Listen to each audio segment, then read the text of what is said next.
Once upon a time in the early 20th century, in the Deep South, there lived a man named George.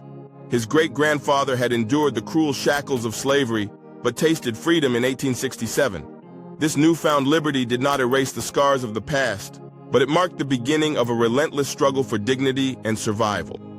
George's father was born into this fragile freedom and raised on the same plantation where his ancestors had toiled. Though he was free, the remnants of slavery still lingered. By 1920, George, too, found himself on that same land, living as a sharecropper.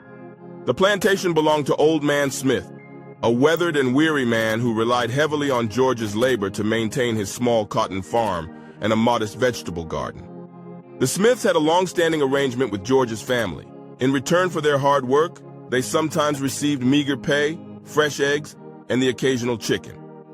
With each day's labor, George earned just a nickel, a paltry amount for hours spent under the sweltering sun.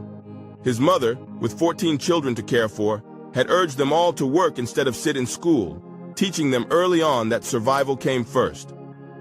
George was a relentless worker, a man of integrity with calloused hands and a determined spirit. He learned how to till the fields and care for the crops, often going above and beyond to impress Old Man Smith. He worked weekends and holidays, accumulating more hours to earn that extra nickel, hoping to save enough for something better someday. Every evening, after long hours tending to the cotton and crops, George would sit outside with his siblings, sharing stories and dreams under the starlit sky.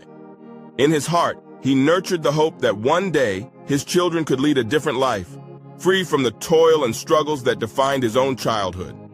So George and his brothers set forth a plan to leave the South. George says to his brothers, if we put our money together, we can send one of us up north to get a job, then send for the rest of us. George's brothers and himself all agreed. Once upon